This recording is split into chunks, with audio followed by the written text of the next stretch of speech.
Hi guys, my name is Anna and this video is going to be about the things I wish Korean people wouldn't do when they're abroad. I did a similar video about the things that foreigners should watch out for when they're in Korea, and I got a few requests from people asking me to do the opposite. So before I start, I just want to preface this by saying, because I know I'm going to get so many Korean people in the comments coming in saying, oh, but I'm not like that when I'm abroad. You're just speaking nonsense, and like, of course we're all not like this. I'm not going to generalize, and I'm really not saying all Korean people do this, but for the some people that do, they make it worse for everybody, right? So I'm just gonna be talking about those people, and I do not mean to offend or generalize or any of that stuff. This is just some of my thoughts, my observations, and you don't have to agree with me. That's fine. But I think, yeah, it's only fair that I do this video as well because I've done the reverse. So let's get into it. So did you know that actually the South Korean government only allowed people to travel freely abroad from only 1989, which is just 35 years ago. So before 1989, traveling overseas was reserved for only the privileged few who had a specific reason for it. So for example, company owners who had business overseas, or students planning on being an international student. And originally traveling abroad for just sightseeing purposes was banned. And then it later changed to people over 50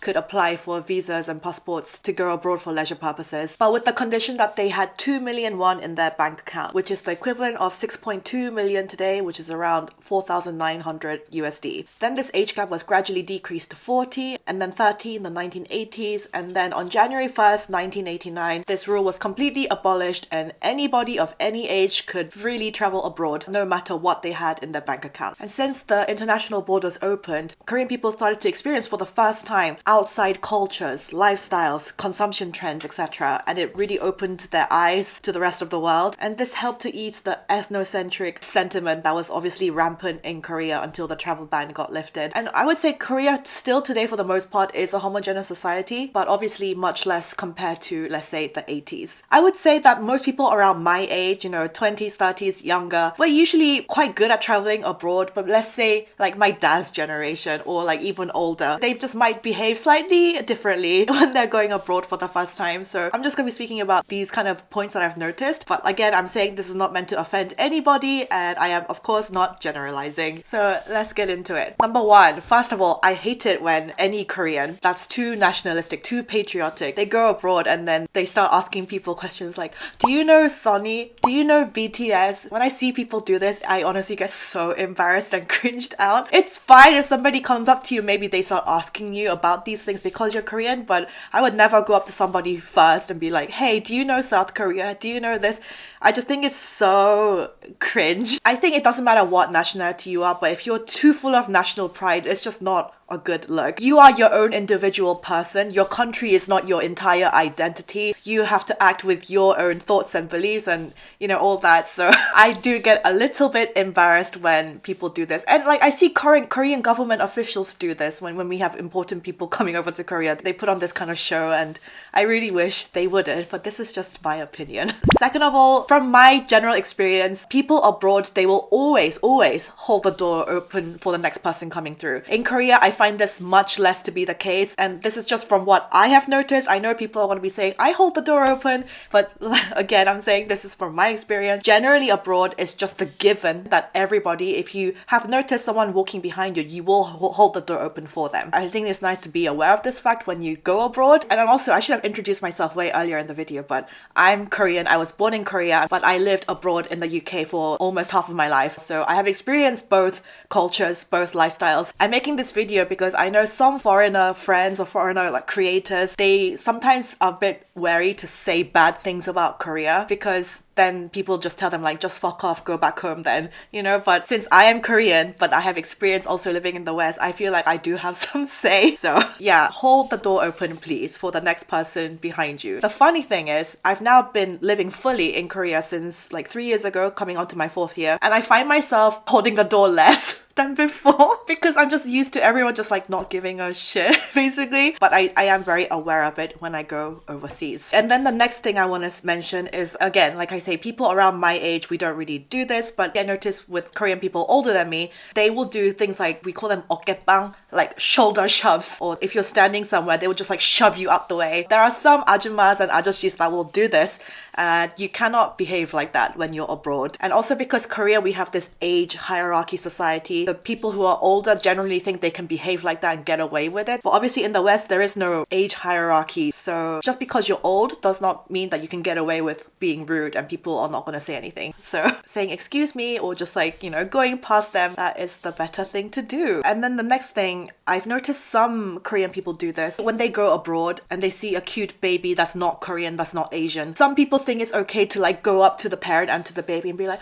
oh, he or she is so pretty, so cute. Can I take a picture? Can I give her a pat on the head or this kind of thing? I would really, really recommend not doing this because I mean this is kind of a given with even just within Korea as well, but you have to respect people's boundaries. You can't just go up to cute babies and ask if you can touch them or take pictures of them. People in the West can be even more sensitive with photographs of children, like this kind of issue, so I'd really, really avoid doing that. Even if you really want to and it's just obviously coming with genuine good intentions, I would just not do that. And then the next thing, people get freaked out when they see Korean people do the on the street, especially after smoking or whatever. They think it's disgusting. Most of my foreigner friends that come to Korea, they find this really, really shocking. And obviously just throwing away your cigarette butts wherever you want, this is not okay. But this can be said for kind of any tourist, not just Koreans. And I would also say, if you ever get a chance to eat with other foreigners when you're abroad, do not just automatically assume that everyone's going to be willing to share their food. Because in Korea, we have this thing, like if I go out with a bunch of friends, then we will order a bunch of dishes and then we will all kind of share so that we can get to try a bit of everything on the menu. But I would say that most people that I've noticed in the West, they will order their plate and they will just eat just what's on their plate. There's much less sharing, which I think is a shame because then you can only try one thing off the menu that night. But yeah, Koreans, we tend to share, but in the West, I find this much less to be the case. So keep that in mind. And the next thing I want to mention is obviously safety. Nowhere in the world is basically as safe as Korea is. I've said on my channel before, but I had my phone stolen in London 3 times, got almost mugged in Paris and other places like Barcelona, Rome. It's just a hot spot for pickpockets. And I think they know that Asian tourists are the most naive. And also Asian tourists actually come and spend a lot of money. So they kind of target Asians. I know when you go on holiday and you go to somewhere like Paris and all the buildings and the surroundings are so romantic and pretty and you want to wear your cute outfits for the Instagram photos.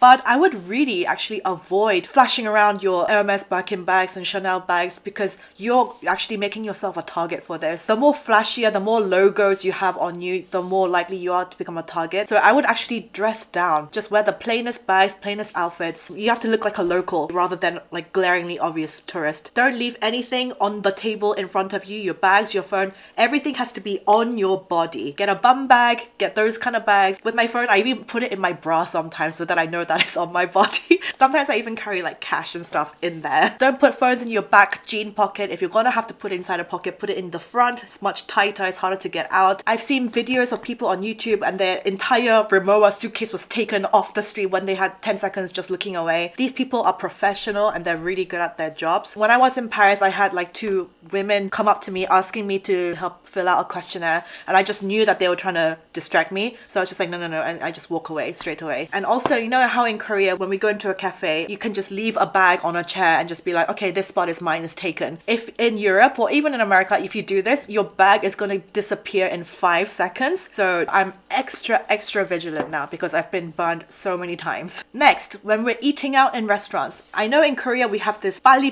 culture. We're very impatient. We're used to extremely fast, quick service. But abroad, I would say you can't expect this level of fast Korean service. I would say especially in Europe, everything takes twice as slow, I would say. There are many restaurants in Korea where you can just go in and you can just take a seat and then you just order off the tablet or the server comes to you and then you order like that. But usually most restaurants abroad, you can't just go in through the front door and just take a space wherever you want. You have to make eye contact with the waitress or the server and they have to actively seat you. In Korea, we usually go like, 여기요, 이모. We say stuff like this, but I would say in Europe, I would kind of look around. If they make eye contact with me, I would just do a wave and like signal for them to come to the table. It takes way longer, but when you're abroad, you just have to be super patient. And also abroad, you have to wait for the bill to come to you. And this is the most infuriating part sometimes. Sometimes I would have to wait 20, 30 minutes to get the bill to be brought to my table. And as a Korean, this is really infuriating. In Korea, we have the counters like right by the front door where you just go and pay. But most places abroad, the bill is brought to to your table, so you just have to wait until that happens. And like I said, age hierarchy doesn't really exist abroad. In Korea, we have this kind of mindset that customer is king. So the customer can behave rudely and the establishment just has to put up with it because customer is king. But I would say if you just act rude and obnoxious abroad, even if you are like 60, 70, older, whatever, they are going to either kick you out, they will say stuff to you, and it's just not acceptable to behave like that. So just because you're older and you may be the customer does not automatically make you the king. And also, I know not everybody eats like this, but in Korea, I don't know if it's like the influence of mukbangs or whatever, but especially when in regards to eating like noodles or hot soups or this kind of thing,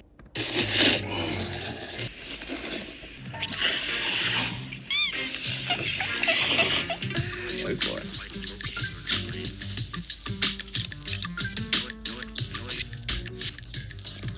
but I definitely was taught when I was attending boarding school in the UK, do not make any single sound when you are eating. So I would try to avoid doing that. And I've seen this online sometimes, but I've honestly never personally experienced it myself. But I know loads of Koreans take tinned kimchi or like packaged kimchi abroad and they eat it in their hotel rooms, because we're Korean, we need kimchi. I think eating it in your hotel rooms is fine, but if you take your kimchi to a public place, take it to a restaurant, for example, or like have it open when you're boarding a train and you're eating it with other stuff, obviously kimchi carries a strong smell and you cannot do that in public places. So I would keep that in mind. I've personally never seen this myself, but just putting that out there. My last point, this is really my personal opinion, but if you go abroad, there's always going to be a possibility that you will get racist remarks from somebody. If somebody goes like this or like ching chang chang or this kind of thing, I would really advise people just to not react to it, because I know in the moment you're very offended and you want to get back at them, you want to defend yourself and you want to say something back at them, but I honestly think nothing good comes out of this. Don't fight with crazies, don't fight with these kind of low intelligence people. You're just wasting your energy and time. If you hear that comment, just be like, oh, whatever, just let it go.